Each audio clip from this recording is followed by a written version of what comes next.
नमस्कार बच्चों। आज की क्लास में हम लोग पढ़ेंगे आपकी क्लास 10th की हिंदी बुक क्षितिज भाग 2 के चैप्टर 12। चैप्टर का नाम है लखनवी अंदाज, जिसके राइटर हैं यशपाल जी। तो आइए सबसे पहले हम इस चैप्टर के राइटर यशपाल जी का सामान्य सा परिचय देखते हैं। उसके पश्चात हम चैप्टर की ओर आगे बढ़ेंगे। ठीक है। यशपाल हिंदी के प्रसिद्ध उपन्यासकार, कहानीकार एवं निबंधकार हैं। इन्होंने अपनी साहित्यिक जीवन काल में अनेक उपन्यास रचना किए हैं, कहानी लिखे हैं और साथ ही साथ निबंध रचना भी किए हैं। यशपाल जी का जन्म सन 1903 में 1903 में पंजाब के फिरोजपुर छावनी में हुआ था। यशपाल जी की प्रारंभिक शिक्षा कांगड़ा में हुई। उन्होंने लाहौर के नेशनल कॉलेज से बीए किया। फिर क्रांतिकारियों के संपर्क में आकर के असहयोग आंदोलन में भाग लिया और चंद्रशेखर आजाद, भगत सिंह तथा सुखदेव के साथ में मिलकर के कार्य किया। इस कारण से इनको कई बार जेल भी जाना पड़ा था। यशपाल जी का निधन 1976 में हुआ था। यशपाल जी की मृत्यु 1976 में हुआ था। ठीक है। तो ये तो रहा यशपाल जी का सामान्य सा जीवन परिचय। अब हम चैप्टर को पढ़ते हैं। इस चैप्टर का नाम है लखनवी अंदाज। लखनवी अंदाज जैसे छत्तीसगढ़िया बोलते हैं तो छत्तीसगढ़ का, पंजाबी बोलते हैं तो पंजाब का, और वैसे ही अलग अलग जगहों पे बोलते हैं। जैसे बंगाली बोलते हैं तो वो पश्चिम बंगाल का। तो ये लखनवी, लखनवी बोला मतलब लखनऊ का। लखनवी का मतलब क्या हुआ? लखनऊ का। ठीक है। अब अंदाज का मतलब क्या होता है? अंदाज का मतलब तौर तरीका, एक ढंग, स्टाइल, एक तर्ज बोलते हैं ना, मतलब स्टाइल, एक तर्ज, तौर तरीका। मतलब लखनऊ का अंदाज का मतलब क्या हो जाएगा? तौर तरीका। ठीक है। लखनऊ का तौर तरीका मतलब लखनऊ में रहने वाले लोगों का एक स्टाइल। ठीक है। तो इस चैप्टर में राइटर, लेखक यशपाल जी ने लखनऊ के लोगों के अंदाज के बारे में, उनके तरीके के बारे में बताया है। मतलब एक छोटे से तरीके, खीरा खाने के तरीके के बारे में, खीरा जो कुकुम्बर जो खाते हैं ना, उसके बारे में बताया है। मतलब उसको यहाँ के लोग अपने नवाबी अंदाज में कैसे खाते हैं उसके बारे में इस चैप्टर में बताया है। वैसे लखनऊ को नवाबों का भी शहर कहा जाता है। लखनऊ क्या बोलते हैं? नवाबों का शहर बोलते हैं। ठीक है। नवाबों का शहर लखनऊ बोलते हैं। तो यहीं के एक नवाब का एक अंदाज जो था, खीरा खाने का जो अंदाज था, उसको इस चैप्टर में यशपाल जी ने लिखा है। ठीक है। तो यशपाल जी लिखना यहां से प्रारंभ करते हैं कि यशपाल को लिखना था एक कहानी, एक कहानी लिखना था, लेकिन उनके पास कोई टॉपिक नहीं था या फिर उससे संबंधित कोई भी चीज उनके पास, कोई भी जानकारी, मतलब किस विषय में लिखना है, कौन से टॉपिक में लिखना है, क्या लिखना है, उसके बारे में उसको कोई भी जानकारी नहीं था। वो इसी चीज के बारे में वो सोच रहे थे और इस समय इनको कहीं जाना भी था, यशपाल जी को थोड़ी दूर जाना भी था।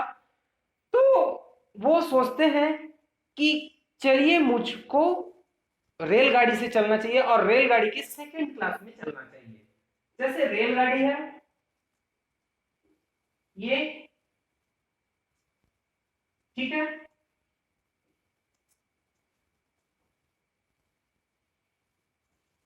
ये फर्स्ट क्लास, ये सेकंड क्लास, ये थर्ड। उस टाइम पे इस रेलगाड़ी में थर्ड क्लास तक होती थी। तो ये यशपाल जी सोचते हैं कि मुझे सेकेंड क्लास में चलना चाहिए,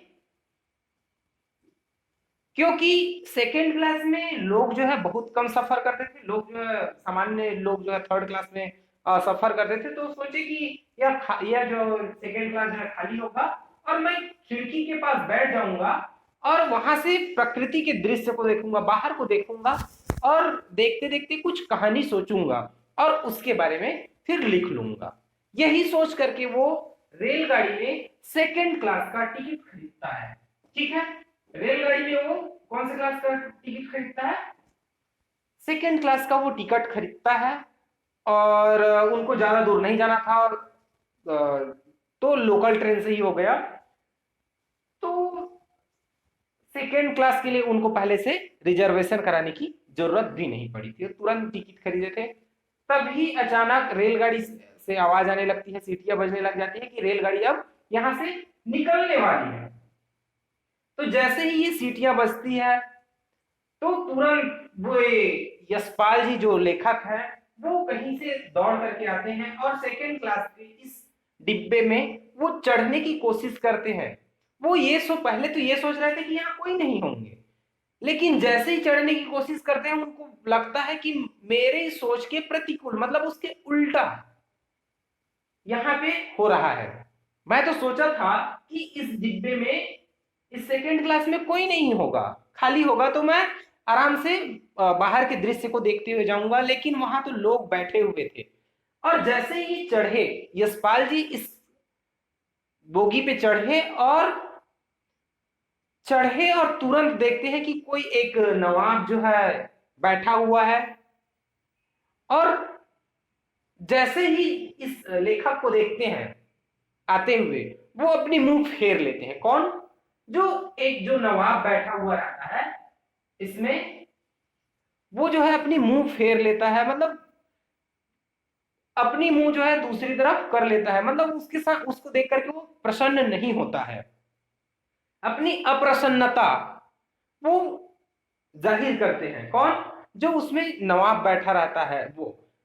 आजकल अक्सर देखे होंगे कि अभी भी ऐसा होता है, जैसे सामान्य सा बसों में ही ले लेते हैं, कोई एक पुरुष बैठा है तो उसके साथ अगर दो पुरुष हो गए एक साथ तो वो लोग आपस में बात भी नहीं करते हैं, चाहे सफर जो है कितनी भी लंबी हो। वैसे बस में ज्यादा लंबा सफर नहीं होती है, होती भी है, लंबी सफर भी होती है, लेकिन कहीं थोड़ी दूर जाना हो तो दो अगर मेल हैं तो वो आपस में बात भी नहीं करते हैं, वो दोनों अपने अपने में लगे रहते हैं, या फिर कोशिश भी ये करते हैं कि वो उनसे बात ना करें, या फिर कोई उसकी सीट पे और साइड में कोई आकर के ना बैठे, इस प्रकार से होता है। तो जैसे ये लेखक जो है इस सेकेंड क्लास की बोगी में बैठने की प्रयास चढ़ते हैं, ये जो नवाब बैठे रहते हैं वो देख करके उनको थोड़ा सा अपना मुंह फेर लेते हैं। जब ये मुंह फेरते हैं उस समय ये देखते हैं कि इनके पास एक तौलिया रखा हुआ है, तौलिया साइड में, और उस तौलिए में दो खीरे भी हैं, दो खीरे हैं। तो उनको देख करके वो कुछ अलग ही सोचने लग जाते हैं कि हो सकता है खाने के लिए रखे होंगे, जैसे भी हो। वो आगे भी बताया गया है इसके बारे में। तो वो जैसे ही चढ़ते हैं अपना मुंह फेर लेते हैं, मतलब वो उत्साह नहीं दिखाते हैं, मतलब अपनी खुशी जाहिर नहीं करते हैं। तो फिर क्या करते हैं, यशपाल जी भी अपनी आंखें जो है दूसरी ओर फेर लेते हैं, वो भी दूसरी तरफ को देखने लग जाते हैं। अब सामने वाला उनसे बात करने के लिए राजी नहीं है, या फिर उनसे मिलना नहीं चाहते, या फिर उनसे खुशी जाहिर नहीं कर रहे हैं, तो इससे अच्छा है कि मुझको ही इनसे दूर हो जाना चाहिए, मतलब इसके साथ ना दोस्ती करनी चाहिए ना बातें करनी चाहिए, मैं भी अपनी दूसरी ओर देखने लग जाता हूं। यह सोच करके यशपाल जी जो है दूसरी ओर देखने लग जाते हैं। फिर यशपाल जी जो है उनको देख भी रहे होते हैं, अपनी आंखें तिरछी करके, कनखी बोलते हैं ना, कन्नखियों कर कन्नखी वो देखते हैं, जैसे तिरछा देखते हैं, तो वैसे ही वो देखने लगते हैं कि आखिर यह क्या कर रहे हैं, और सोच रहे होते हैं कि हो सकता है यह आदमी भी मेरी तरह ही शांति प्रिय होंगे, या फिर किसी चीज के बारे में सोचने के लिए सेकेंड क्लास को सेकेंड क्लास का टिकट लिए होंगे और यहाँ कहीं वो जाना चाहते हैं, किसी सोच में डूबे होंगे। फिर वो देखते हैं कि यह जो नवाब है वो कुछ उस खीरे के बारे में, उस खीरे को देख रहा होता है, उस खीरे को खाने की सोच रहे होते हैं शायद तक इनको लगता है यशपाल जी को। तब ये नवाब जो है उनको आदाब करते हैं, मतलब नमस्कार करते हैं कि आप भी खाएंगे क्या खीरा। लेकिन यशपाल जी तो पहले ही सोच लिए थे ना, और उनको पहले ही पता चल गया था कि यह आदमी जो है मेरे से खुश नहीं है, मेरे साथ अपनी खुशी नहीं दिखा रहा है, यह अपना उत्साह नहीं दिखा रहे हैं, तो मैं क्यों खाऊंगा इनके खीरे को, नहीं खाऊंगा। तब वो यशपाल जो है खीरा खाने से मना कर देते हैं और बोल देते हैं कि शुक्रिया, मैं यह खीरा नहीं खाऊंगा।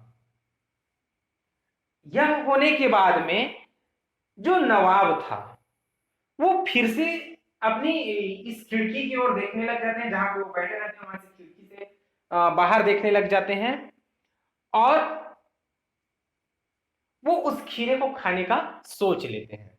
और सोच करके वो जो है अपनी तौलिए से उन खीरों को उठाता है और उठा करके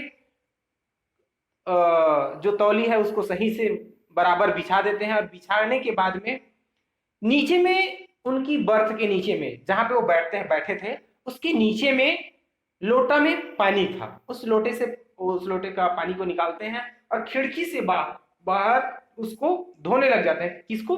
खीरे को धोने लग जाते हैं। और खीरे को धो करके वो क्या करते हैं, अपने जेब से चाकू निकालते हैं, चाकू निकाल के उसको छीलने लग जाते हैं, काटने लग जाते हैं, और उसको अलग तरीके से फिर तौलिए में रख करके उनके उस जो खीरा होता है ना, जो खीरे का जो कटिंग होता है ना, उसको वो क्या करता है अपनी तौलिए में सजाने लग जाता है। और सजा करके इसमें जैसे खीरा बेचने वाला जो कट करके बेचते हैं, जो ठेले में मिल जाता है, या फिर ककड़ी बेचने वाले जैसे मसाला डालते हैं, तो लखनऊ के लोग के जो खीरा बेचने वाले होते हैं वो जैसे मसाला डालते थे, जीरा, मिर्ची और नमक, इस प्रकार से अनेक तरीके से मसाला डालते हैं, वैसे ही ये जो नवाब था वो भी उस खीरे में ऐसी ही मसाला डालते हैं और उसमें डालते हैं। तो इन सब चीजों को कौन देखते रहता है? ये यशपाल जो राइटर है वो देखते रहते हैं। किनको? जो नवाब बैठा हुआ था उनके इन सब तरीकों को। लेकिन इनको देखने के बाद यशपाल जी के मन में भी लालच आ गई थी, उनके मुंह में पानी आ गई थी कि अगर यह मुझको खाने को मिल जाए तो मैं ना ही छोड़ूंगा, मैं खा ही लूंगा। लेकिन उसके आत्मसम्मान की भी बात थी।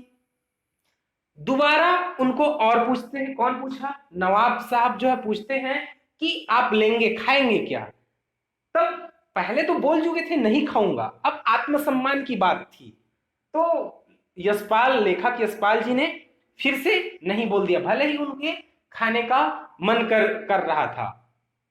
उनके इस तरीके से खीरे में मसाले डालने का जो तरीका था उसको देख करके इनके मन में लालच आ रहा था कि यह खीरा मैं भी, अगर मेरे को पूछे तो मैं खा लूं, ऐसा उनको लग रहा था। लेकिन क्यों नहीं खाया? वो अपनी आत्मसम्मान के कारण से। क्यों नहीं खाया? अपनी आत्मसम्मान बचाने के कारण से वो लेखक जो है खीरे को नहीं खाता है। तब जो नवाब साहब है उनको कैसे खाए, वो कैसे खाए? अब वो तो अपने आप को एक नवाब समझ रहा था ना। अब नवाब है तो नवाब को अच्छी चीजें खानी चाहिए, और खीरा कौन खाता है? खीरा तो कोई भी खा लेता है, तो इसमें उसका नवाबीपन कहां झलकेगा, एक रईसपन कहां दिखेगा? तब वो उसको कैसे खाए? तब उन्होंने अपने एक तरीका सोचा था कि इसको कैसे खाया जाए। अब उनको खाने के लिए वो क्या करते हैं, इनके एक एक पीस को वो उठाते हैं, अपने होठ तक लाते हैं, होठ से नाक के सामने में लाते हैं और उसको ऐसे सूंघते हैं जैसे उसकी खुशबू बहुत ही अच्छी हो और उसकी खुशबू से पेट जो है भर गई हो। इस प्रकार से वो जो है एक एक पीस को उठाते हैं और जोर से ऐसे उनको सूंघते हैं अपने नाक में ला करके, और अपनी आंखों को वो बंद कर लेते हैं और लंबी सांस लेते हैं, लंबी लंबी सांसें वो लेते हैं। और इस प्रकार से वो सबको ऐसे करते गए और एक एक करके सबको फेंकते गए। ऐसे सूंघते थे और लंबी सांस लेते थे, पलके बंद भी कर लेते थे और उसको वो खिड़की से बाहर फेंकते जाते थे। तब इन सबको देख करके यशपाल को लग रहा था कि अच्छा, ये मुझको अपनी रईसी दिखाना चाहते हैं, तो और ये अपने नवाबीपन दिखाना चाहते हैं, अपने अंदाज दिखाना चाहते हैं कि ये हमारा अंदाज है, हम लखनऊ के नवाबों का अंदाज यही है। और फिर ये यशपाल जी जो है, सॉरी, ये नवाब जो है खिड़की से बाहर फेंकते गए और इस प्रकार से वो जब खत्म हो जाता है पूरी तरह से, ये जो खीरा है इस तौलिए से खत्म हो जाता है, कुछ भी नहीं बचता है, तो अंत में वो अपने आप को तृप्त महसूस करने जैसा वो एक्ट करते हैं। मतलब वैसे बताते हैं कि खीरा बहुत अच्छा लगा, बहुत स्वादिष्ट था, बहुत ही लजीज था, और जोर जोर से डकारे लेने लगे, जैसे ऐसे डकारे लेने लगे जैसे कि इनको सचमुच में वो खाया हो। नवाब जो है डकारे मारने लगे कि इनको मैंने सचमुच में खाया है। तब यशपाल जी को यह एहसास होता है कि कोई ऐसा केवल सूंघने से ही तृप्ति मिल जाती है, पेट कोई भर थोड़ी ना जाती है। इसको केवल खीरे को सूंघ लेने से ही मन थोड़ी ना भर जाएगा, या फिर जो भूख है वो थोड़ी ना मिट जाएगा। तो उन्हीं को इनका एक अंदाज समझ लेते हैं। तो यही लखनऊ के लोगों के खाने का यही एक अलग तरीका होगा, यही इनका अंदाज होगा।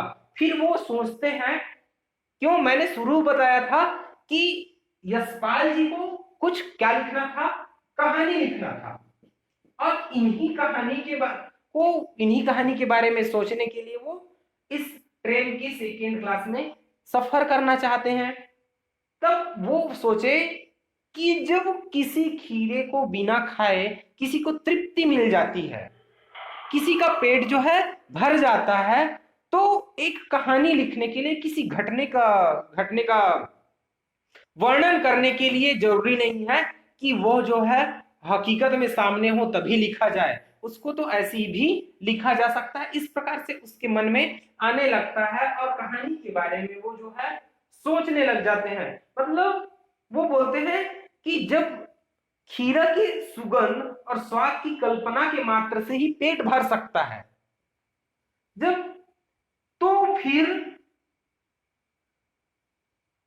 बिना विचार के या फिर बिना घटना के और बिना पात्र के लेखक की इच्छा मात्र से नहीं नई जो कहानियां जो है क्यों नहीं लिखी जा सकती है। कहानियां लिखी भी जा सकती है। ठीक है, तो इस प्रकार से इस चैप्टर में लेखक यशपाल ने यही बताने का प्रयास किया है कि किस प्रकार से लखनऊ के लोगों का, यहाँ के जो नवाब है उनके खीरे खाने का अंदाज कैसा था।